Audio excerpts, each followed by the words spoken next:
आज मैं अपनी गर्लफ्रेंड के साथ होटल जाने वाला था शारीरिक संबंध बनाने के लिए। मैं सड़क के किनारे करीब 10 मिनट से खड़ा था अपनी गर्लफ्रेंड का इंतजार करते हुए, लेकिन उसके आने की कोई खबर नहीं थी। मैंने अपनी जेब से फोन निकाला और उसका नंबर डायल किया। फोन की घंटी बजते ही उसने फोन उठा लिया। मैंने कहा, कहाँ हो तुम? मैं कब से तुम्हारा इंतजार कर रहा हूँ। गर्लफ्रेंड ने कहा, मैं आ रही हूँ, बस 2 मिनट। मैंने फोन काट दिया और उसका इंतजार करने लगा। अब चलिए परिचय हो जाए। मैं हूँ राज वर्मा। मैंने अपनी मास्टर्स पूरी कर ली है और अब नौकरी ढूंढ रहा हूँ। और मेरी गर्लफ्रेंड का नाम है प्रिया शर्मा। मेरी गर्लफ्रेंड बीए फाइनल में पढ़ती है और हमारी मुलाकात फेसबुक के जरिए हुई थी। फिर बातचीत से, पसंद से, दोस्ती से, और हम दोनों एक दूसरे से प्यार में पड़ गए। प्रिया मुझसे बहुत प्यार करती है और मैं भी उससे बहुत प्यार करता हूँ। आज हमारे रिश्ते को 1 साल से ज्यादा हो गया है, लेकिन इतने प्यार के बाद भी मुझे लगता था कि हमारे बीच कुछ कमी है। कुछ दिनों से मुझे एहसास हुआ कि मैं उसके साथ शारीरिक संबंध बनाना चाहता हूँ। जब मैंने उससे इस बारे में बात की तो प्रिया ने मना कर दिया। बहुत समझाने के बाद मुझे खोने के डर से प्रिया अंत में मान गई। प्रिया आ गई। मैंने कहा, आ गई? प्रिया ने कहा, हाँ, मैं बहुत डर रही हूँ। पागल, डरने की क्या बात है, मैं हूं ना, कोई डर नहीं। फिर मैं उसे होटल के अंदर ले गया। कमरा पहले से ही बुक था। कमरे में सब कुछ पहले से ही व्यवस्थित था। कमरे में जाकर हमने दरवाजा बंद कर लिया। मैंने प्रिया को बिस्तर पर लिटाया। फिर मैंने उसके माथे पर किस किया। मेरे स्पर्श से प्रिया कांप गई। प्रिया ने अपना सिर मेरे सीने पर रख दिया। फिर मैं होटल से निकलने के बाद गाड़ी चला रहा था। अचानक मैंने देखा कि प्रिया मुझे एक नज़र से देख रही थी। मैंने कहा, कुछ कहोगी? प्रिया ने कहा, हाँ, हम कब शादी करेंगे? मुझे नौकरी मिल जाए और तुम परीक्षा दे दो, उसके बाद हम साथ रहेंगे, कैसा रहेगा? मेरी बात सुनकर प्रिया ने शर्माते हुए नीचे देखा और मुस्कुराने लगी। प्रिया के घर के सामने आकर मैंने प्रिया को अलविदा कहा और अपने घर आ गया। आज मैं बहुत खुश महसूस कर रहा हूँ। आखिरकार मेरी योजना पूरी हो गई। इसी बीच प्रिया अपने घर के अंदर गई, कमरे में गई, वॉशरूम में गई और पानी छोड़ते हुए वह बेकाबू होकर रोने लगी, क्योंकि उसने अपनी कीमती चीज अपने प्यारे इंसान को सौंप दी थी। करीब 1 घंटे तक पानी में भीगते हुए नहाने के बाद वह वॉशरूम से बाहर आई और शीशे के सामने खड़ी हो गई। मैं इतना क्यों सोच रही हूँ?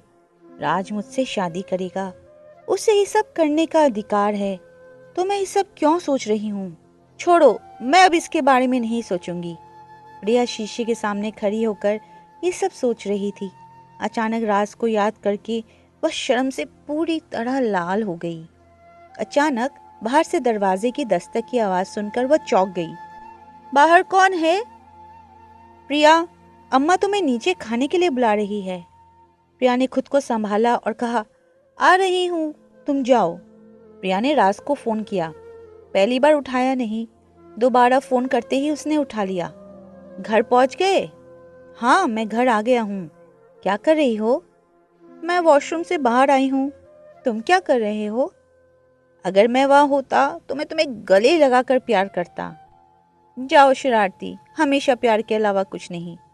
अरे, मैं अपनी पत्नी से प्यार कर रहा हूँ, तुम्हें क्या समस्या है? हाँ साहब, मैं समझ सकती हूँ।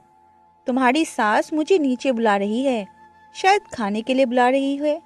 मैं जा रही हूँ, तुम भी जाओ और खाना खाओ। मैं बाद में फोन करूंगी। अगर फोन नहीं उठाया तो मुश्किल में पड़ जाओगे। ऐसा कहकर उसने खुशी से फोन काट दिया और सबके साथ खाना खाने नीचे चली गई। और यहाँ राज कमरे में उछल रहा था। आखिर तुम मेरे जाल में फंस गई। फोन की घंटी से राज का ध्यान टूटा। स्क्रीन की तरफ देखा तो उसके दोस्त समीर का था। क्या हाल है? बहुत बढ़िया दोस्त। अरे, तुम ठीक तो हो? आज इतने खुश क्यों हो? योजना सफल हो गई। राज ने समीर को सब कुछ बता दिया। दोस्त, ये तुमने क्या किया? तुमने एक लड़की की जिंदगी बर्बाद कर दी। नहीं राज, तुमने ये सही नहीं किया। क्या तुम भूल गए हो हमारे साथ क्या हुआ था? जो कुछ हुआ उसमें प्रिया का दोष नहीं है, सारा दोष उसके भाई का है। तो किस अपराध के लिए तुमने लड़की की जिंदगी बर्बाद कर दी? सबसे अच्छा होगा कि अब तुम उसका ख्याल रखो, मैं तुमसे कह रहा हूं। समीर की बात सुनकर मुझे गुस्सा आ गया और मैंने फोन काट दिया। मेरा सिर गर्म हो रहा था। जो उन्होंने मेरी बहन के साथ किया, मैं प्रिया से सारा बदला लूंगा। खेल अभी शुरू हुआ है, अभी और बहुत कुछ करना है। रात को खाना खाने के बाद प्रिया छत पर गई और राज को फोन किया, लेकिन दूसरी तरफ से बस एक ही चीज आ रही है, और वह है कि आपका डायल किया गया नंबर इस समय व्यस्त है, कृपया थोड़ी देर बाद पुनः प्रयास करें। प्रिया राज से बहुत नाराज है। वह किससे देर रात को बात कर रहा है? हर बार मैं फोन करने की कोशिश करती हूँ, यह कहता है कि व्यस्त है। कई प्रयासों के बाद आखिरकार फोन बजने लगा। राज ने फोन उठाया। इतनी देर रात को मुझे छोड़कर किससे बात कर रहे हो? अरे, इतना गुस्सा? बड़े भाई ने विदेश से काफी समय बाद फोन किया था, इसलिए मैं बात कर रहा था। तुम जानती हो, अगर मैं फिर से फोन नहीं उठाऊंगा तो वो बुरा सोच सकते हैं। हाँ सर, मैं सब समझ गई। खाना खा लिया? हाँ, तुमने? हाँ। मुझे सच में तुम्हारे पास आना है। सच कहूँ तो अब तुम्हारे बिना अच्छा नहीं लगता। तुम्हारे बिना बेचैनी सी महसूस होती है। पागल, मैंने तुमसे कहा था ना, तुम्हारी परीक्षा खत्म होने दो और फिर मैं तुम्हें अपने पास ले आऊंगा। हाँ, याद रखना। बेशक मेरी रानी। अच्छा, मैं कह रहा हूँ, कल घर खाली है, तुम क्यों नहीं आती? प्रिया ने कहा, दरअसल इतनी बार घर से बाहर निकलना थोड़ा मुश्किल है। ओह, तो तुम नहीं आओगी, है ना? ठीक है, अच्छे से रहो। अरे, तुम इतना गुस्सा क्यों हो रहे हो? मैं बस मजाक कर रही थी। ठीक है, मैं कल आ जाऊंगी। अब खुश हो? हाँ, बहुत बहुत खुश। ठीक है, मुझे फिर से नींद आ रही है, मैं सो जाऊंगा। कल सुबह आ जाना। आखिरकार दोनों की बात खत्म होने के बाद वह छत से नीचे आई और नीचे कमरे में चली गई।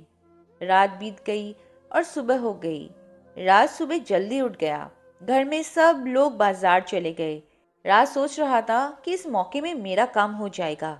दरवाजे की घंटी की आवाज सुनाई दी, मतलब प्रिया आ गई है। राज दरवाजा खोलता है और देखता है कि एक साड़ी में एक लड़की उसके सामने खड़ी है, हल्की आसमानी नीली साड़ी में। ऊपर देखा तो मैं अवाक रह गया। फिर प्रिया मेरे सामने है। जितना ज्यादा मैं उसे एक तरीके से देखता हूँ, उतना ही मैं हैरान होता हूँ। मुझे इस तरह घूरते हुए देखकर उसके होठों पे मुस्कान आ गई। अरे, तुम इस तरह क्या देख रही हो? क्या तुम खड़े रहोगे या मुझे अंदर आने के लिए कहोगे? हाँ, आओ आओ, अंदर आओ। प्रिया के अंदर आने के बाद राज ने दरवाजा बंद कर दिया। प्रिया जाकर सोफे पर बैठ गई। मैं गया और प्रिया की गोद में अपना सिर रख दिया। प्रिया, तुम तैयार हो? हम ये बार बार कर रहे हैं, क्या ये अच्छा है राज? क्या तुम मुझ पर फिर से विश्वास नहीं करती? क्योंकि मुझे तुम पर विश्वास है, इसलिए मैं आज भी जिंदा हूँ। फिर अब डरने की कोई बात नहीं है। मैंने उसे बाहों में उठा लिया, प्रिया को अपने कमरे में ले गया। फिर मैंने कमरे का दरवाज़ा बंद कर दिया। मैंने प्रिया को लेटा दिया और बत्ती बंद कर दी। फिर हम फिर से मिलन में बंध गए। इस तरह हमारे रिश्ते की शुरुआत हुई। जैसे जैसे दिन बीतते जा रहे हैं, उसके प्रति नफरत पैदा हो रही है। उसके शब्द मुझे जहर जैसे लगते हैं। मैं सुबह उठकर दांत ब्रश करता हूँ, छत के कोने में खड़ा होकर प्रिया के बारे में सोचता हूँ। प्रिया, मेरी बहन तुम्हारे भाई की वजह से मर गई, इसलिए जिस तरह से मेरी बहन की हालत हुई, तुम्हारी भी वैसी ही हालत होगी। बस खेल देखते रहो, ये तो खेल की शुरुआत भर है। ये कहते हुए राज हंस रहा था। फोन को रिंग होते उसने स्क्रीन की ओर देखा और देखा कि प्रिया ने फोन किया है। अरे प्रिया, कैसी हो? मैं रो रही हूँ, मैं बहुत परेशान हूँ। प्रिया, तुम्हें क्या हुआ? तुम ठीक तो हो? राज, मैं आज डॉक्टर के पास गई। मुझे सुबह से बहुत उल्टी हो रही थी। डॉक्टर ने जांच की। मतलब? जांच के बाद डॉक्टर ने क्या कहा? राज, मैं गर्भवती हूँ। क्या? क्या तुम पागल हो? तुम क्या कह रही हो? हाँ राज, मैं सच कह रही हूँ। प्रिया, तुम इतना गिर सकती हो? तुमने किसके साथ रात बिताई और अब किसका बच्चा है? मतलब? मतलब तुम क्या कह रहे हो? राज, मेरे गर्भ में जो बच्चा है वो तुम्हारा है, कोई और कारण नहीं है। ये तुम्हारा बच्चा है, मेरा विश्वास करो। विश्वास? मैं तुम्हारी जैसी चरित्रहीन लड़की पर विश्वास करूंगा? राज, मुझे बहुत बुरा लग रहा है। राज, बस एक बार मुझसे मिलो, मुझे तुमसे बहुत बात करनी है, प्लीज। मैं तुम्हारी जैसी बेईमान लड़की का चेहरा नहीं देखना चाहता। चली जाओ और मेरे साथ कोई संपर्क मत रखो। राज, तुमने मुझे एक बार कहा था कि तुम मुझे कभी नहीं छोड़ोगे, लेकिन क्या यही तुम्हारे शब्दों की कीमत है? क्या मेरी तुम्हारे लिए कोई कीमत नहीं है? राज, मैं कसम खाती हूँ ये तुम्हारा बच्चा है। अगर तुम मुझे अभी दूर कर दोगे तो मेरे पास आत्महत्या करने के अलावा कोई रास्ता नहीं बचेगा। मैं तुमसे इतना प्यार करती हूँ राज। चलो हम शादी कर लेते हैं और सब कुछ नया शुरू करते हैं। चलो। प्रिया, मैं तुम्हारी जैसी गंदी लड़की से कभी शादी नहीं करूंगा। कभी फिर से मेरे सामने मत आना। तुम मर जाओ। तुम मर भी गई तो मुझे कोई फर्क नहीं पड़ेगा।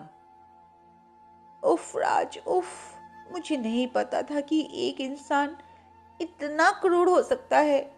क्या तुम मुझे मरने के लिए कह रहे हो? ठीक है, मैं ये भी पूरा कर दूंगी। ख्याल रखना राज। आज से प्रिया नाम की एक लड़की दुनिया छोड़ देगी। मैं तुम्हें शराप नहीं दे रही हूँ। हमेशा अच्छे से रहना। हमेशा के लिए अलविदा राज। ये कहने के बाद प्रिया ने फोन काट दिया। प्रिया फोन काटने के बाद बहुत रो रही है। लेकिन मुझे ऐसा क्यों लग रहा है? मैं उसके लिए क्यों तड़प रहा हूँ? मैं उसके बारे में इतना क्यों सोच रहा हूँ? अपराध उसके भाई ने किया था, फिर मैं प्रिया को क्यों चोट पहुंचा रहा हूँ? क्या मैं ये सही कर रहा हूँ? नहीं नहीं, मैं ये सही नहीं कर रहा। भगवान मुझे कभी माफ नहीं करेंगे। जिस तरह से प्रिया ने बात की, ऐसा लगता है कि वह कुछ करेगी। नहीं, उसे कुछ होने से पहले मुझे उसे बचाना होगा। छत से नीचे दौड़ते हुए कमरे में गया, फ्रेश हुआ, शर्ट पहनी, कार की चाबी ली और सीधे प्रिया के घर की ओर चला गया। रास्ता खत्म नहीं हो रहा है। लगभग 20 मिनट के बाद मैं उनके घर के सामने गया और देखा कि घर बंद है। मैंने चौकीदार को बगल में बैठे देखा। इस घर के लोग कहाँ हैं? चौकीदार ने कहा, दरअसल प्रिया दीदी ने जहर खा लिया है, इसलिए सभी ने दीदी को अस्पताल ले जाया है। अब मेरी आंखों से अपने आप पानी निकल आया। सब कुछ मेरे लिए हुआ है। क्या आप जानते हैं कि उसे किस अस्पताल में ले जाया गया है? गार्ड ने कहा, जनरल अस्पताल। मैं कार चला रहा हूँ और अपने आंसू पोंछ रहा हूँ। अगर आज प्रिया को कुछ हो गया तो मैं खुद को कभी माफ नहीं कर पाऊंगा। अस्पताल के सामने कार पार्क की। मैं अस्पताल के अंदर गया। यहाँ प्रिया नाम की एक मरीज को थोड़ी देर पहले लाया गया है।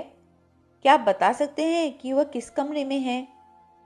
सर, मैं चेक करके बताता हूँ। अरे सर, क्या वह जहर खाने का केस नहीं है? इस समय तीसरी मंजिल के 334 वार्ड में ऑपरेशन चल रहा है। धन्यवाद। राज तीसरी मंजिल पर जाता है और आगे देखता है और प्रिया के भाई को खड़ा होकर रोते हुए देखता है। प्रिया के भाई को देखकर राज को गुस्सा आ गया। स्थिति के बारे में सोचकर उसने बदला लेने की सभी बातें को छोड़ दिया और जैसे ही वे आगे बढ़ रहा था, प्रिया के भाई को यहाँ राज को देखकर काफी आश्चर्य हुआ। प्रिया के भाई ने दौड़कर राज को गले लगा लिया। राज को अभी भी समझ नहीं आ रहा है कि उसने उसे क्यों गले लगाया। प्रिया के भाई ने कहा, राज भाई, कृपया मेरी बहन को बचा लो। राज ने बहुत मुश्किल से खुद को नियंत्रित किया। उसने जहर कैसे खाया? तुम सब कहाँ थे? क्या तुम उसका ख्याल नहीं रख सकते? घर में सब लोग नीचे थे। वह अपने कमरे में थी। उसके कमरे से रोने की आवाज़ सुनकर हम दौड़कर उसके कमरे में गए और देखा कि मेरी बहन बेहोश हो गई है और लेटी हुई है और उसके साथ जहर की एक बोतल। आप सब शांत हो जाओ, ऑपरेशन ख़त्म होने दो और आप सब उसके लिए प्रार्थना करो। यह कहते हुए मैं उसके ऑपरेशन रूम के सामने खड़ा हूँ। प्रिया, मैंने बड़ी गलती कर दी है। तुम्हें कुछ हो गया तो मैं किसके साथ रहूँगा? किसे लेकर रहूँगा? तुम्हारे साथ अभिनय करते करते मैं तुमसे बहुत प्यार कर बैठा हूँ। ये सब सोच रहा था और मेरी आंखों से अपने आप पानी निकल रहा था। लगा जैसे पीछे से किसी ने मेरे कंधे पर हाथ रखा हो। मैंने गर्दन घुमाकर देखा। प्रिया का भाई। भैया, आपसे एक ज़रूरी बात करनी है। हाँ, बोलो। और वह आँख से पानी पोंछ रहा था। मैंने कहा, अगर तुम्हारी ये स्थिति है तो घर में सबकी क्या हालत होगी, समझ सकते हो? तुम उन्हें कैसे संभालोगे? पहले खुद को मजबूत करो। बताओ क्या कहना चाहते हो? राज, मुझे पता है मेरी बहन आपसे बहुत प्यार करती है। आप जानते हो, बचपन से अगर उसने हमसे कुछ मांगा है तो हमने उसे समय पर सब कुछ दिया है। मेरी बहन आपसे इतना प्यार करती है कि अब वो मौत से लड़ रही है। आप सीमा के भाई हैं, यह भी मुझे पता है। मैंने सीमा के साथ जो किया वो आपके साथ बहुत बड़ा अन्याय है। मुझे पता है, मेरी वजह से सीमा एक अजनबी जगह पर खो गई है। मैं अपनी सारी गलतियां मानता हूँ।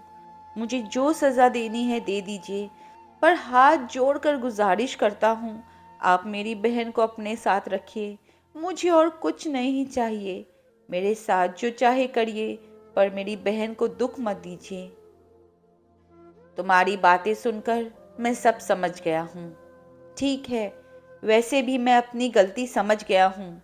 अब ये सब बंद करो और उसके लिए प्रार्थना करो।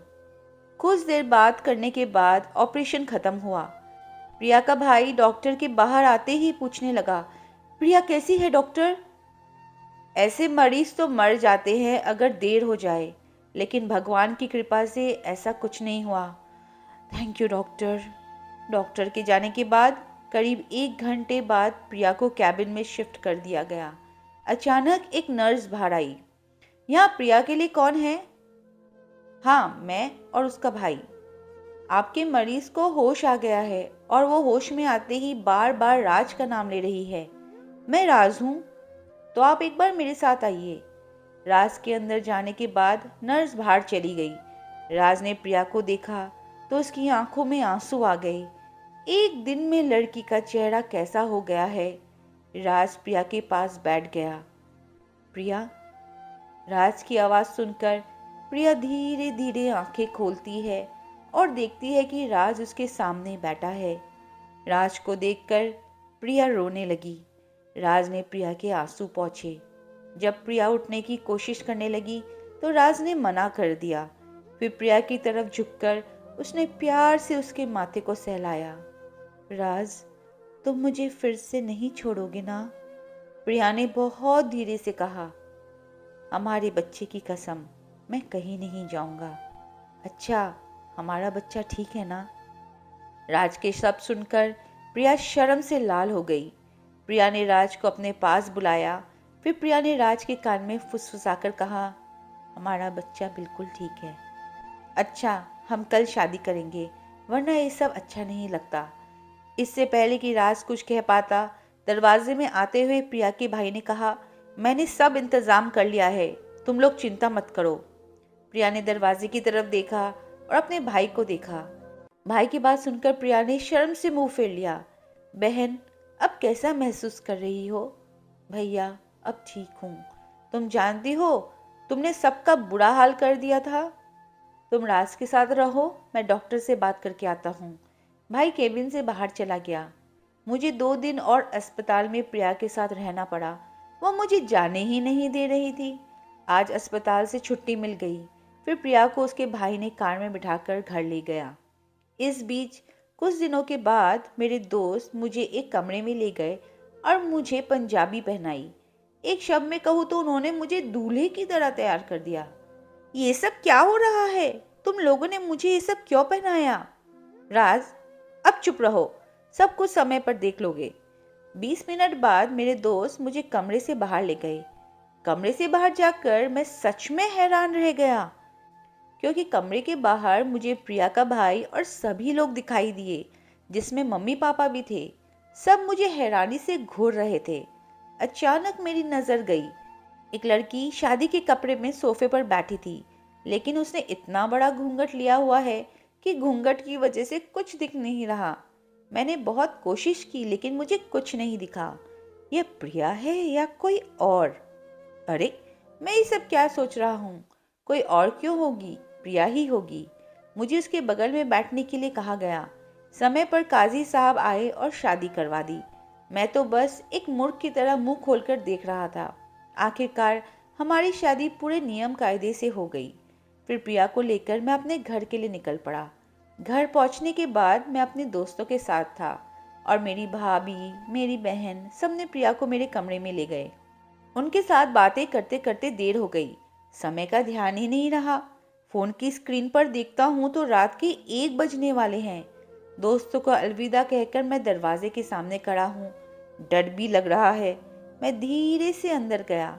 मेरे दरवाज़ा खोलने की आवाज़ सुनकर प्रिया थोड़ा बैठ गई। दरवाज़ा बंद करके मैं धीरे धीरे उसके पास गया और जैसे ही बैठा, सावधान, तुम यहाँ नहीं बैठोगे। मैं इतना डर गया कि एक पैर पर उछल गया। रात को उससे ऐसे शब्द सुनकर मुझे डर लग गया। प्रिया बिस्तर से उतरी और उसने मेरा कॉलर पकड़ लिया। फिर उसने मेरी गर्दन पकड़ ली।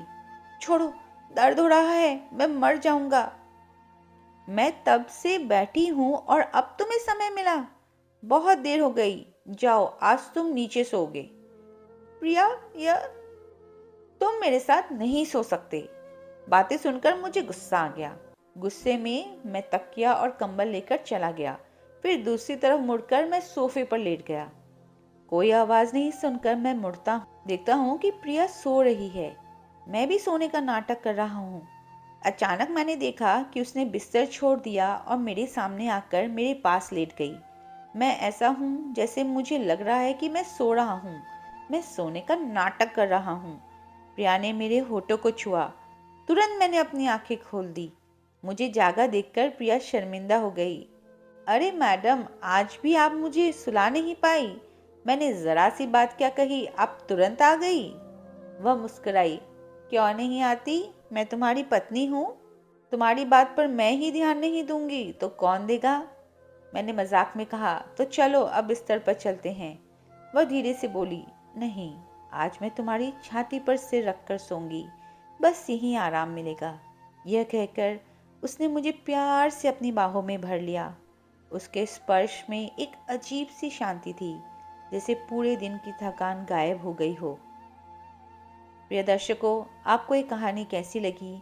कमेंट में अपनी राय ज़रूर लिखें। अगर कहानी पसंद आई हो तो वीडियो को लाइक करें और ऐसे ही अलग अलग कहानियाँ सुनने के लिए चैनल को सब्सक्राइब ज़रूर करें। धन्यवाद।